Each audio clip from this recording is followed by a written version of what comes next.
क्या बोलते हैं, हेपेटाइटिस बोलते हैं। ये 5 प्रकार का वायरस होता है, जो टाइप वायरल इन्फेक्शन हुआ वो टाइप जो है वो कहलाता है। बताइएगा एपिलेप्सी जो है, ये मिर्गी जिसको बोलते हैं, ये किस अंग को प्रभावित करती है? नहीं, मस्तिष्क को नहीं प्रभावित करती है, ये नाड़ी संस्थान को प्रभावित करती है। किसको प्रभावित करती है? नाड़ी संस्थान। नाड़ी संस्थान माने सीएनएस, हमारे बॉडी का जो कंट्रोल कोऑर्डिनेशन सिस्टम है उसमें सीएनएस जो होता है, जिसको क्या बोलते हैं, सेंट्रल नर्वस सिस्टम, ठीक है ना, इसी को प्रभावित करने वाली ये बीमारी है, ठीक है ना, एपिलेप्सी मिर्गी। बताइएगा एबी रक्त समूह वाला व्यक्ति किस समूह के व्यक्ति से रक्त ग्रहण कर सकता है? सबसे, यानी ए से भी ले सकता है, बी से भी ले सकता है, ए बी से भी ले सकता है, और ओ में तो कहीं कोई एंटीजन है नहीं तो उससे तो आराम से ले सकता है, ठीक है ना। और सर्वदाता कौन सा होता है? ओ होता है, ठीक है ना। और अगर आरएच फैक्टर की बात करें तो ओ निगेटिव, ठीक है ना, जिसमें आरएच फैक्टर नहीं रहे वो सबसे सुपीरियर ब्लड माना जाएगा, उसको सब ले सकते हैं। आगे आपको बताना है चेचक टीके की खोज किसने की थी? किसके द्वारा की गई थी? Louis Pasteur, Edward Jenner, Louis Pasteur या एडवर्ड जेनर? एडवर्ड जेनर के द्वारा, ठीक है ना। टीकाकरण का जो खोज हुआ था ना वो 1792 में एडवर्ड जेनर के द्वारा किया गया था, ठीक है ना। किसके द्वारा किया गया था? एडवर्ड जेनर के द्वारा किया गया था। बाद में चल करके जो है आपको वायरस का खोज हुआ है, जो कौन किए हैं? इवानोवस्की के द्वारा किया गया। किसके द्वारा किया गया? इवानोवस्की के द्वारा। और लुईस पास्चर का जो नाम लेते हैं ना, लुईस पास्चर जो है ना वो पास्चुराइजेशन के लिए जाने जाते हैं। उसके बाद में चल करके रेबिडो वायरस पे वो अध्ययन करके रेबीज का टीका बनाते हैं, इन सब चीजों के लिए जाने जाते हैं। लेकिन पहली बार जो है ना स्मॉल पॉक्स जो बीमारी होती है जिसे चेचक बोलते हैं, इसके लिए जो टीका बनाया गया था वो किसके द्वारा बनाया गया था? एडवर्ड जेनर के लिए। और इसी एडवर्ड जेनर को जो है ना ये क्या बोलते हैं? प्रतिरक्षा विज्ञान के जनक भी बोलते हैं और टीकाकरण के भी जनक बोलते हैं। कल को अगर प्रतिरक्षा विज्ञान के जनक के रूप में पूछा जाए तो कंफ्यूज नहीं होना है, यही एडवर्ड जेनर है। आगे आपको बताना है दूध एक आदर्श आहार है, लेकिन इसमें किन तत्वों की कमी होती है? विटामिन सी की तो कमी होती ही है। तत्व की बात करें तो कॉपर और कैल्शियम, सॉरी कैल्शियम तो रहता ही है, हाँ कैल्शियम तो रहता ही है, ठीक है ना। कॉपर और आयरन की कमी होती है, कॉपर और आयरन तत्व की कमी होती है। आगे आपको बताना है सेलिंग प्रतिशत में मूंगफली की गुणवत्ता का ज्ञात करने के लिए एक आधार है, जिसे सेलिंग प्रतिशत से क्या नापते हैं? यानी कि जो है ना सेलिंग प्रतिशत जो है ना ये मूंगफली का क्वालिटी नापते हैं। इसमें मूंगफली का कौन सा गुण को नापते हैं? तो मूंगफली के दानों का गिनती मापते हैं। क्या नापते हैं? मूंगफली के दानों का गिनती। जैसे मूंगफली आप लोग खाए होंगे तो देखे होंगे एक ट्रेन में जो बेचता है वो बड़ा बड़ा रहता है, उसको एक को तोड़िएगा तो उसमें कभी 2 निकलेगा, कभी 3 निकलेगा, अगर बड़ा रहेगा तो 4 भी निकलेगा। तो वही चीज को वो मापता है, सेलिंग प्रतिशत जो है ना वही गुणवत्ता को मापता है कि मूंगफली का अगर उत्पादन अच्छा होगा तो एक ही दाने में आपको 3-4 दाने मिल जाएंगे, ठीक है ना। आगे आपको बताना है विश्व का सबसे पुराना खाद्यान्न क्या है? जौ, ठीक है ना। जौ नहीं, जौ मक्का बाजरा ये सब जो होता है, धान गेहूं, इसी तरह का जौ एक मोटा अनाज है जो विश्व में सबसे पहले खाद्य पदार्थ के रूप में प्रयोग की गई थी। और वहीं अगर फल की बात करें सबसे पुराना तो कौन सा फल हो जाता है? खजूर, ठीक है ना। डेल्ट जो होता है, ठीक है ना, वो सबसे पुराना फल है, जबकि सबसे पुराना खाद्यान्न क्या है? जौ है। आगे आपको बताना है किस बकरी को विश्व की दूध की रानी के नाम से भी जाना जाता है? सानेन बकरी को। किसको? सानेन बकरी को। सानेन बकरी को जो है दूध की रानी के रूप में जाना जाता है, ठीक है ना, इसको याद रखेंगे। आगे बताना है आपको हस्तचालित चारा काटने वाला मशीन फ्लाइंग व्हील किस प्रकार के लोहे का बना होता है? यानी हम लोग जो गांव में कभी कभी देखते हैं ना चारा काटने के लिए, एक नहीं होता है ऐसे उसमें एक डंठल निकल रहता है, ऐसे घुमाते हैं तो उससे चारा कटता है, ठीक है ना। कौन सा लोहा का वो व्हील रहता है? ढलवा लोहा का। कौन सा लोहा का? ढलवा लोहा का व्हील रहता है, ठीक है ना। चलिए आगे आपको बताना मैराथन दूरी के बारे में जानते हैं। मैराथन दूरी की माप जो है ये कितनी किलोमीटर होती है? 42.195, 42.195, ठीक है ना। यानी कि अगर इसको मीटर में चेंज करेंगे तो कितना हो जाएगा? मीटर में 42.195 किलोमीटर हो रहा है, ठीक है ना। यानी कि हाँ 42.195 किलोमीटर करके आप याद रखेंगे, ठीक है ना। हाँ क्या हुआ? मील, ठीक है ना। चलिए आप आगे आपको बताना है कोपा कप का संबंध किस खेल से है? फुटबॉल से। कोपा कप का संबंध किस खेल से है? फुटबॉल से है, ठीक है ना। इंटरनेशनल नेहरू ट्रॉफी का संबंध किससे है? अंतरराष्ट्रीय नेहरू ट्रॉफी फुटबॉल से, फुटबॉल से, अंतरराष्ट्रीय नेहरू ट्रॉफी फुटबॉल से। जबकि नेहरू ट्रॉफी किसमें दिया जाता है? हॉकी में, हॉकी में, हॉकी में, ठीक है ना। चलिए आगे आपको बताना है क्ले कोर्ट तथा हार्ड कोर्ट का संबंध किस खेल से है? क्ले कोर्ट, हार्ड कोर्ट किससे?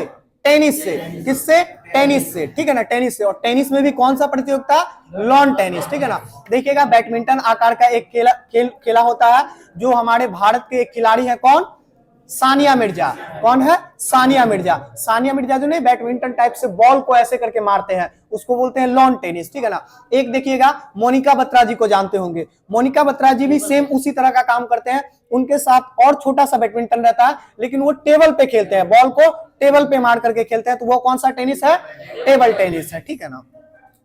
और हमारे जो ये है साइना नेहवाल जी हैं या फिर पीवी सिंधु जी हैं, ये कौन से खेल से जुड़े हुए हैं? बैडमिंटन से जुड़े हुए हैं। चारों लोग को याद रखिएगा। सानिया मिर्जा का खेल किस संबंध किस खेल से है?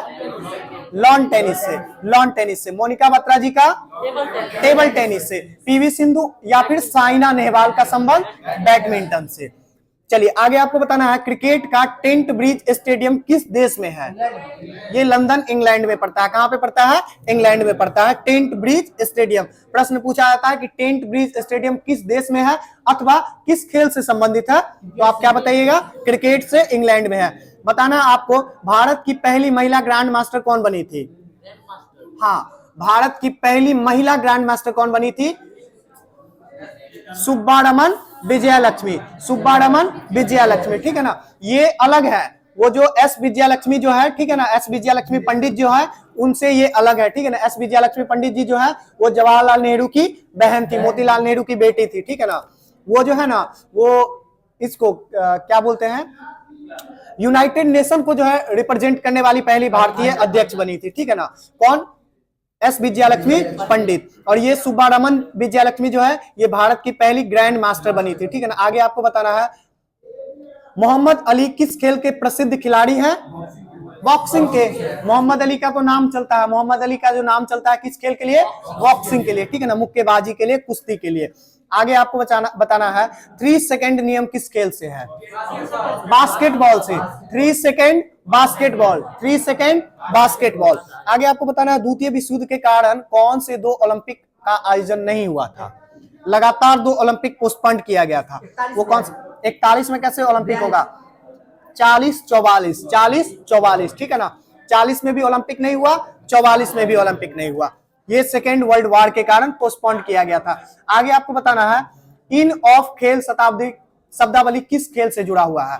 इन ऑफ शब्दावली किस खेल से जुड़ा हुआ है? आप लोग जानते होंगे बिलियर्ड्स का नाम। किसका? बिलियर्ड्स, ठीक है ना। बिलियर्ड्स खेल से जुड़ा हुआ है इन ऑफ। बिलियर्ड्स खेल देखे कौन सा खेल होता है? पता है?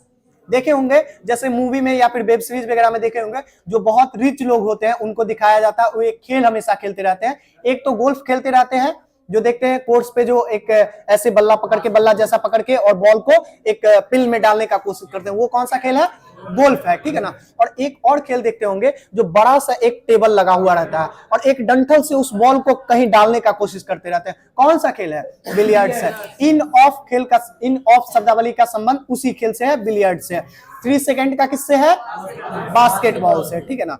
चलिए आगे आपको बताना विश्व में सबसे बड़ी पर्सनल कंप्यूटर नेटवर्क सेवा किस कंपनी के द्वारा उपलब्ध कराई जाती है? मतलब किसके द्वारा उपलब्ध कराई जाती है? इंटरनेट के द्वारा, ठीक है ना। सबसे बड़ा इंटरफेस क्या है? इंटरनेट ही ना है, सबको जोड़ने का काम करता है, पूरे वर्ल्ड को। आगे आपको बताना है कंप्यूटर प्रोसेसर निम्नलिखित में से कंप्यूटर प्रोसेसर का कौन सा, ये ऑप्शन अकॉर्डिंग हो जाएगा, ठीक है ना। मतलब कंप्यूटर प्रोसेसर जो है ना कौन सा भाग कहलाता है? तो सीपीयू का जो ALU है ना, अर्थमेटिकल लॉजिक यूनिट जो है वो कंप्यूटर का प्रोसेसर कहलाता है, जबकि पूरा सीपीयू कंप्यूटर का ब्रेन कहलाता है। पूरा सीपीयू जो है कंप्यूटर का ब्रेन कहलाता है, जबकि ALU जो है ना, अर्थमेटिकल लॉजिकल यूनिट जो है वो क्या कहलाता है? कंप्यूटर का प्रोसेसर कहलाता है। कोई भी टास्क देते हैं ना आप, जैसे 56 + 52 दे रहे हैं तो उसको पूरा करके जो बताएगा वो कौन बताएगा? ALU ही बताएगा, अर्थमेटिकल लॉजिक यूनिट बताएगा। चलिए आगे आपको बताना माइक्रो प्रोसेसर जो कंप्यूटर का मस्तिष्क कहलाता है उसे किस अन्य नाम से भी जाना जाता है? तो माइक्रो प्रोसेसर को अन्य नाम माइक्रोचिप कहा जाता है। क्या कहा जाता है? माइक्रोचिप। आज जो आप लोग छोटा छोटा मोबाइल में इतना बड़ा बड़ा काम जो कर लेते हैं वो किसके वजह से संभव हो पाया है? दो चीज की वजह से, एक तो आईसी की वजह से, इंटीग्रेटेड सर्किट की वजह से, और दूसरा माइक्रो चिप की वजह से। जो सारा प्रोसेसर है ना वो कहाँ रहता है? माइक्रो प्रोसेसर में ही रहता है, ठीक है ना, माइक्रो चिप में ही रहता है। आगे आपको बताना है, सिलेक्ट या हाईलाइट करने के लिए अक्सर आप किस डिवाइस का प्रयोग करते हैं कंप्यूटर में? सेलेक्ट या हाईलाइट करने के लिए किसका प्रयोग करते हैं? माउस का प्रयोग करते हैं। किसी भी चीज को देखते हैं, कर्सर ले जाकर के उसको राइट क्लिक करके आप उसको ड्रिल करते हैं, ड्रैग करते हैं तो पूरा चीज सिलेक्ट हो जाती है ना, तो आप माउस का ही तो प्रयोग करते हैं ना।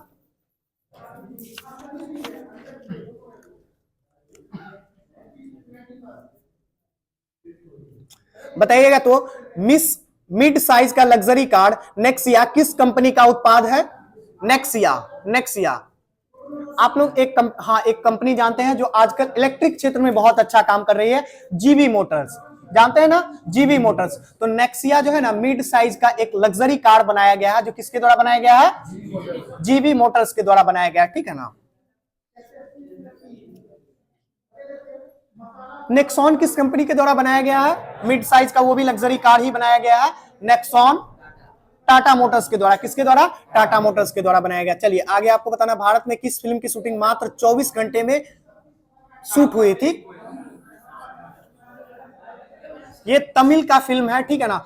भारत का कौन सा एकमात्र ऐसा फिल्म है जो मात्र पूरे फिल्म को 24 घंटे में ही शूट किया गया था? कौन सा फिल्म है? स्वयंवर। कौन सा फिल्म है? स्वयंवर, ठीक है ना, तमिल फिल्म है स्वयंवर, ठीक है ना। स्वयंवर किस लिए किया जाता है? मतलब वर का चयन करने के लिए। बहुत अच्छा, मनपसंद वर का चयन करने के लिए, ठीक है ना। चलिए आगे आपको बताना है, भारत में कितने पिन कोड डाक क्षेत्र है? भारत को 8 पिन कोड क्षेत्र में बांटा गया, ठीक है ना। भारत को जो टोटल बांटा गया है पिन कोड क्षेत्र में, वो कितने पिन कोड क्षेत्र में? 8 पिन कोड क्षेत्र में बांटा गया। आगे आपको बताना, काजीरंगा अभ्यारण्य कहाँ पे है? असम में है। काजीरंगा अभ्यारण्य कहाँ पे है? असम में। किस चीज के लिए प्रसिद्ध है? एक सिंह वाले गेंडा के लिए, ठीक है ना। किस चीज के लिए प्रसिद्ध है? एक सिंह वाले गेंडा के लिए प्रसिद्ध है। आगे आपको बताना, 1 रुपए के नोट पर किसके हस्ताक्षर होते हैं? वित्त सचिव के, ठीक है ना। किनका हस्ताक्षर होता है? वित्त सचिव के। वित्त मंत्री नहीं कहिएगा, आरबीआई के गवर्नर नहीं कहिएगा, ठीक है ना। वित्त सचिव जो होते हैं ना, 1 रुपया का जो नोट होता है उस पे हस्ताक्षर। आप लोग देखे 1 रुपया का नोट? सिक्का तो देखे होंगे, 1 रुपया का एक नोट भी आता है पेपर का, ठीक है ना।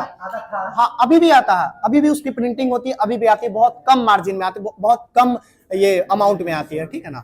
वॉल्यूम बहुत कम रखा जाता है। आगे आपको बताना है, उस्ताद अल्लाह राखा किस चीज के प्रसिद्ध वादक थे? तबला वादक थे, ठीक है ना। जितने भी खाट लगा हुआ रहेंगे ना वो ज्यादातर जो है तबला वादक ही है। और जाकिर हुसैन ये भी तबला वादक ही है। आगे आपको बताना, 30 जनवरी को शहीद दिवस किसकी याद में मनाया जाता है? महात्मा गांधी की याद में, ठीक है ना। आप लोग को याद है 30 जनवरी 1948 का नाथूराम गोडसे के द्वारा उनकी हत्या की गई थी। उसी दिन को याद करने के लिए हम लोग शहीद दिवस के रूप में मनाते हैं 30 जनवरी को। आगे आपको बताना, प्रसिद्ध सूरज कुंड मेला हरियाणा के किस नगर में आयोजित की जाती है? फरीदाबाद में। अभी जो सूरज कुंड मेला हुआ था कैमे क्रम का हुआ था? 36वें क्रम का। कैमे क्रम का? 36वें क्रम का। और कहां पे हुआ था? हमेशा होता है फरीदाबाद, जो हरियाणा का एक जगह है, ठीक है ना। चलिए आगे आपको बताना है, पर्यटन के क्षेत्र में गोल्डन ट्रायंगल्स किन 3 नगरों को जोड़ता है? गोल्डन ट्रायंगल महानगर की बात नहीं कर रहे हैं, गोल्डन ट्रायंगल की बात कर रहे हैं। दिल्ली आगरा जयपुर, दिल्ली आगरा जयपुर। पर्यटन के क्षेत्र में जो है ना गोल्डन ट्रायंगल के रूप में जाना जाता है। आप दिल्ली से चलिए, दिल्ली घूम लीजिए, पूरा लाल किला, कुतुब मीनार वगैरह, ठीक है ना। उसके बाद वहां से चले जाइए आगरा, आगरा में पूरा ताजमहल वगैरह देख लीजिए, ठीक है ना, आगरा फोर्ट वगैरह देख लीजिए। और वहां से आ जाइए जयपुर, पूरा हवा महल वगैरह देखिए। इन तीनों जगह को जो है ना गोल्डन यानी कि स्वर्णिम त्रिभुज कहा जाता है। क्या कहा जाता है? स्वर्णिम त्रिभुज। किस क्षेत्र में? पर्यटन के क्षेत्र में। दिल्ली आगरा जयपुर, दिल्ली आगरा जयपुर, कभी नहीं भूलिएगा, दिल्ली आगरा जयपुर को याद रखिएगा। बताइएगा, विश्व पुस्तक मेला का आयोजन कौन करता है? विश्व पुस्तक मेला का आयोजन कौन करता है? कौन से संस्थान है? National book trust. किसके द्वारा? नेशनल बुक ट्रस्ट के द्वारा।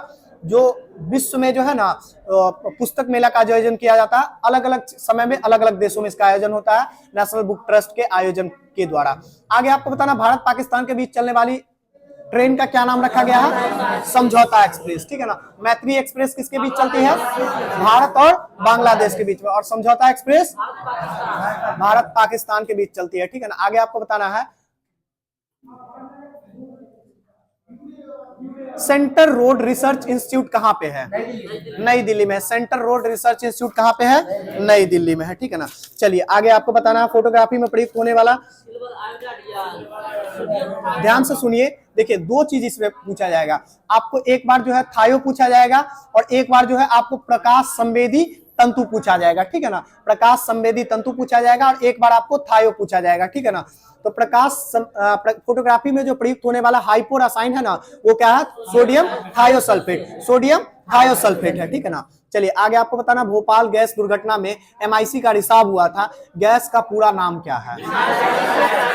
MIC, मिथाइल आइसोसाइनाइड, ठीक है ना। मिथाइल आइसोसाइनाइड का जो रिसाव हुआ था, ये किस कंपनी के लापरवाही के कारण हुआ था? अमेरिका का कंपनी था, क्या नाम था? Union carbide. बहुत अच्छा, क्या नाम था? यूनियन कार्बाइड, ठीक है ना। यूनियन कार्बाइड वो एक फर्टिलाइजर बनाने की कंपनी थी, ठीक है ना। मिस्टेक से जो है उसमें एक रिसाव हो गया था, जिसका जो है ना नाम दिया गया भोपाल त्रासदी, ठीक है ना। हाँ MIC का। चलिए 1984 में हुआ था। आगे आपको बताना, ऑक्सेनोमीटर से आप क्या मापते हैं? ऑक्सेनोमीटर से पौधे का रैखिक गति, मतलब वृद्धि, ठीक है ना। पौधे का रैखिक वृद्धि मापते हैं किससे? ऑक्सेनोमीटर से। आगे आपको बताना, कमरे में रखे रेफ्रिजरेटर का दरवाजा खोल देने से कमरे का ताप पर क्या प्रभाव पड़ेगा? बढ़ जाएगा।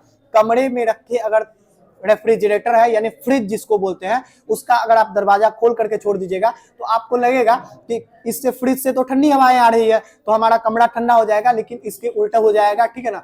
कमरा का तापमान बढ़ जाएगा, क्योंकि कमरे के तापमान को वो जो है ना वो एब्जॉर्ब करके उसको ठंडा में मतलब बदलेगा, और गर्म हवा जो है ना वो कमरे के ताप को देते रहेगा, कमरे के ताप को, तो कमरे का ताप बढ़ता चला जाएगा। जैसे अभी ये रूम है, यहाँ पे अगर फैन चला दिया जाए, ठीक है ना, तो यहाँ पे तापमान जो है कमरे का क्या होगा? बढ़ जाएगा।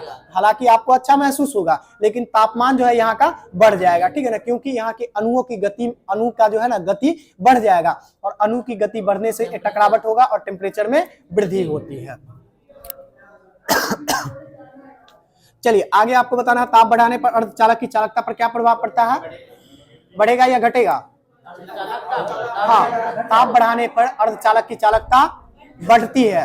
ताप बढ़ाने पर अर्धचालक की चालकता बढ़ती है। ताप बढ़ाने पर अर्धचालक की प्रतिरोधकता घटती है। देखिए चालकता और प्रतिरोध दोनों वाइस वर्सा है, एक दूसरे का उल्टा है। चालकता और प्रतिरोध एक दूसरे का उलट है, ठीक है ना। जैसे चालकता अगर बढ़ रही है इट मींस की प्रतिरोधकता घटी है, प्रतिरोधकता घटी है इट मींस की चालकता बढ़ेगी। वहीं चालक में ये केस उलट हो जाता है, और चालक में ताप बढ़ाने से प्रतिरोध क्या होता है?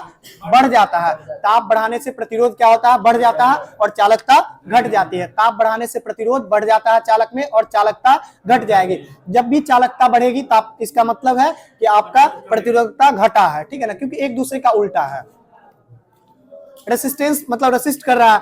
आगे आपको बताना, मनुष्य की श्रव्य सीमा कितनी हर्ट्ज से कितनी हर्ट्ज तक है? 20 से लेकर के 20,000 हर्ट्ज। 20 से कम वाले साउंड को क्या बोलते हैं? प्राश्रव्य तरंग कि अपश्रव्य तरंग?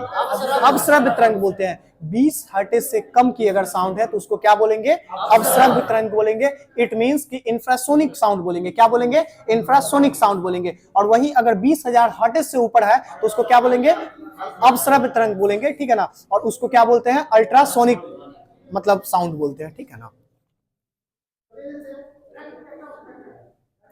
उल्टा तो नहीं बोले ना? अल्ट्रासोनिक बोल रहे हैं ना 20,000 से ऊपर, ठीक है ना। अल्ट्रासोनिक 20,000 से ऊपर, ठीक है ना, और इंफ्रासोनिक 20 से नीचे, ठीक है ना। और इसके बीच का जो श्रव्य होता है वो साउंडेबल साउंड होता है, जो 20 से लेकर के 20,000 हर्ट्ज के बीच में होता है। आगे आपको बताना, कैलोमल किसका रासायनिक नाम है? कैलोमल किसका रासायनिक नाम है? Mercurous oxide. कैलोमल किसका? मर्क्यूरस ऑक्साइड, ठीक है ना। मरकरी का फुल नाम क्या है? Hg। Hg तो उसको रिप्रेजेंट करने का है। Hg का मतलब क्या होता है? जैसे Fe, ठीक है ना, Fe आयरन होता है ना, फेरस होता है ना, तो Hg क्या होता है? Hydra gallium. क्या होता है? हाइड्रा गैलियम होता है, ठीक है ना। Fe का कितना उसका संकेत होता है? नंबर कितना होता है? लोहा का नहीं, हाँ Fe का ठीक है। Fe का 26 होता है। Hg का कितना होता है?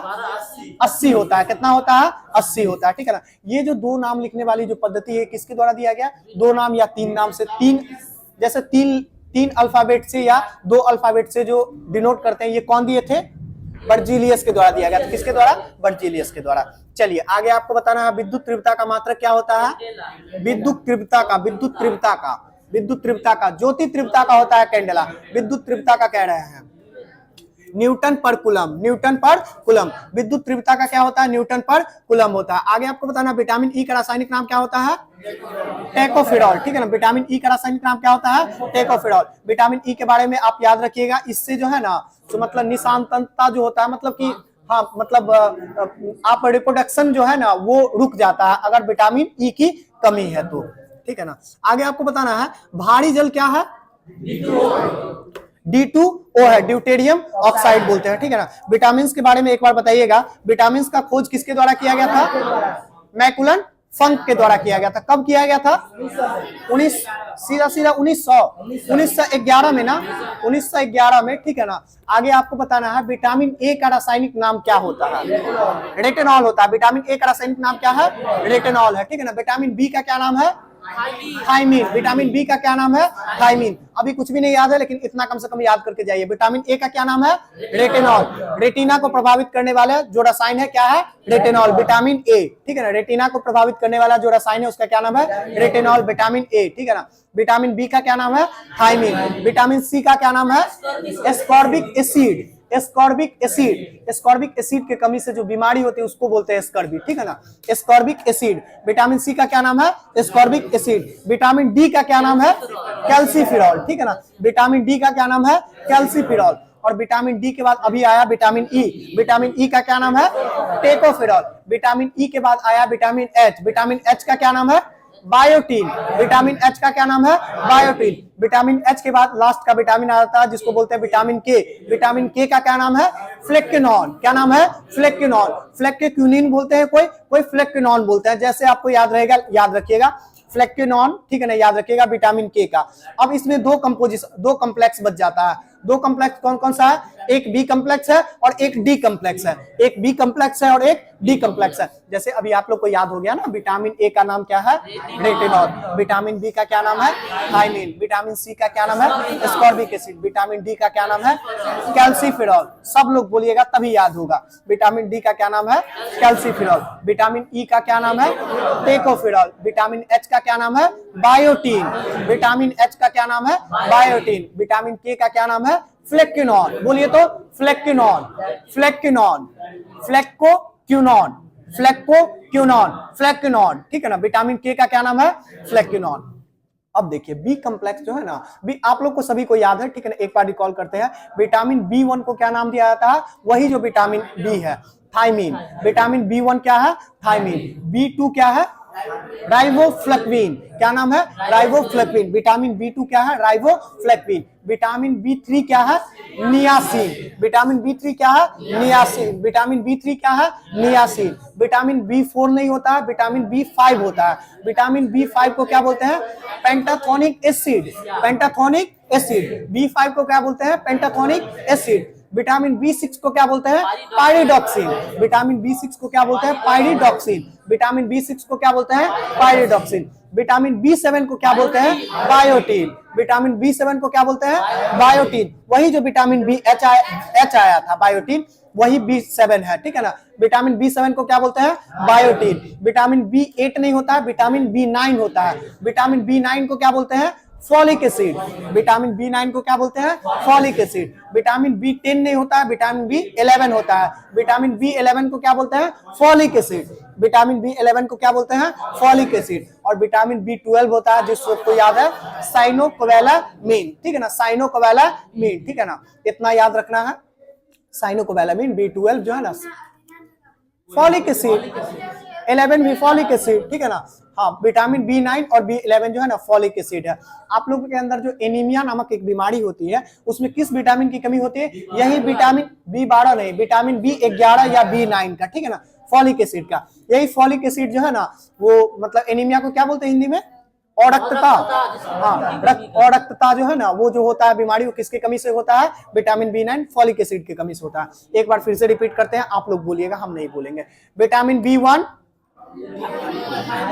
Thymine, vitamin B1 thiamine, vitamin B2 riboflavin, vitamin B2 riboflavin, vitamin B3 niacin, vitamin B3 तीन नियासिन, हिंदी में बोलते हैं ना तीन नियासिन, तीन नियासिन, ठीक है ना। Vitamin B5 pantothenic acid, acid वाला जो होगा वो विटामिन B5 होगा, vitamin B5 pantothenic acid, vitamin B6 pyridoxine, B7 बाल के लिए biotin, vitamin B7 biotin, vitamin B9 folic acid, vitamin B9 folic acid, vitamin B10 नहीं होता है, vitamin B11 folic acid, vitamin B11 folic acid, vitamin B12 साइनोकोबैलामिन। याद तो हो गया आप लोग को। अब एक कम्प्लेक्स बचा जिसको क्या बोलते हैं? डी। कौन सा कम्प्लेक्स? D complex. डी में 3 कम्प्लेक्स होता है, 1 2 3। डी में कितना कम्प्लेक्स होता है? 3, 1 2 3। विटामिन D1 को क्या बोलते हैं? साइटोकैल्सिफेरॉल। देखिए कैल्सिफेरॉल तो रहेगा, कैल्सिफेरॉल को यहां रखते हैं। Vitamin D1 cyto, vitamin D1 cyto, cytocalciferol, vitamin D1 cyto, cytocalciferol, vitamin D2 calciferol यही रहेगा, विटामिन D2 इसको बोलते हैं अर्गोकैल्सिफेरॉल। क्या बोलते हैं? Ergocalciferol. Vitamin D2 ergocalciferol, vitamin D3 cholecalciferol, vitamin D3 cholecalciferol, cyto ergo chole, cyto ergo chole, cyto ergo chole, cyto calciferol, ergo calciferol, chole calciferol. इतना ही है। कोलो कैल्सिफेरॉल हम लोगों में पाया जाता है, एनिमल में जितना भी पाया जाता है वो विटामिन D3 पाया जाता है। हम लोग एनिमल में जो पाया जाता है विटामिन D3 पाया जाता है, ठीक है ना। और इसमें पेड़ पौधा में जो पाया जाता है वो डी का कौन सा? विटामिन D2 पाया जाता है। और एक कोशिकीय जो बहुत सारे शैवाल वगैरह है, मशरूम वगैरह जो है, फंगस वगैरह, उसमें जो पाया जाता है वो साइटोकैल्सिफेरॉल पाया जाता है, बहुत कम मात्रा में पाया जाता है, विटामिन D1 पाया जाता है, ठीक है ना। याद हो गया? एक बार फिर से लास्ट में हम पूछते हैं, रिपीट हमको संतुष्ट कर दीजिए, ठीक है ना। Vitamin A, vitamin B, vitamin C, ascorbic acid, vitamin C ascorbic acid. जिनको बोलने में प्रॉब्लम हो रहा है वो कुछ फाइन देंगे हमको, पैसा देंगे? पैसा नहीं देंगे तो बोलिए ना, बोलने में क्या दिक्कत है? कम से कम सुन के ही तो बोल सकते हैं ना। Vitamin D, vitamin E tocopherol, vitamin D sorry vitamin E tocopherol, ठीक है ना। Vitamin H biotin, vitamin K फ्लेक्विनॉन, फ्लेक्विनॉन। जब तक बोलिएगा नहीं तब तक याद नहीं होगा। फ्लेक्विनॉन, विटामिन K फ्लेक्विनॉन, ठीक है ना। अच्छा, विटामिन K का आवश्यकता क्यों होता है शरीर में? आप लोग बार बार पढ़ते हैं, ब्लड का थक्का बनाने के लिए। आपको याद है कि हमारा एक बहुत बड़ा अंग है हमारे मानव शरीर में, उसको बोलते हैं लिवर। क्या बोलते हैं? लिवर। उसके द्वारा जो है ना थ्रोम्बिन से प्रोथ्रोम्बिन प्रोटीन्स का जो निर्माण होता है ना, उसके लिए जो विटामिन की आवश्यकता पड़ती है वो विटामिन K है, जो रक्त को थक्का जमाने में शरीर से बाहर मदद करता है। थ्रोम्बिन प्रोथ्रोम्बिन क्या करता है? रक्त को थक्का बनाता है शरीर से बाहर। और हिपेरिन क्या करता है? शरीर के अंदर थक्का नहीं बनने देता है, शरीर के अंदर थक्का नहीं बनने देता है, क्योंकि थ्रोम्बिन और प्रोथ्रोम्बिन तो हमेशा ब्लड में रहता है। तो क्या करेगा? थ्रोम्बिन प्रोथ्रोम्बिन ब्लड को थक्का बना देगा, तो उससे रोकता कौन है? हिपेरिन। एक बार B1 B2 B3 बोल दीजिएगा। B1 को क्या बोलते हैं? Thiamine, B1 thiamine, B2 riboflavin, B2 riboflavin, vitamin B3 niacin, B5 pantothenic acid, acid वाला पहला होगा pantothenic acid, B6 pyridoxine, B7 biotin, biotin, B8 नहीं होता है, B9 होता है, B9 folic acid, B9 folic acid, B10 नहीं होता है, B11 होता है, B11 फॉलिक एसिड, B12 साइनोकोबैलामिन होता है, ठीक है ना। एक बार थोड़ा सा बीमारी देख लेते हैं, इससे रिलेटेड जो है 2-3 मिनट और करते हैं, ठीक है ना। 55 हुआ है, अभी टाइम है 2-3 मिनट, ठीक है ना। सबसे पहले आपको विटामिन A से की कमी से जो होगा वो कौन सी बीमारी होगा? रतौंधी नामक आंख से बीमारी होगा। रतौंधी नामक आंख के जुड़े हुआ बीमारी होगा, ठीक है ना, विटामिन ए से। बी से अन्य अन्य प्रकार का बीमारी होता है, उसको बाद में देखेंगे। सी से जो बीमारी होता है, सी से कौन सा बीमारी होता है, स्कर्वी डिजीज होता है। कौन सा डिजीज होता है, स्कर्वी डिजीज, हमारे त्वचा में डिजीज होता है स्कर्वी, ठीक है ना, स्कॉर्बिक एसिड की कमी से स्कर्वी नामक बीमारी होता है।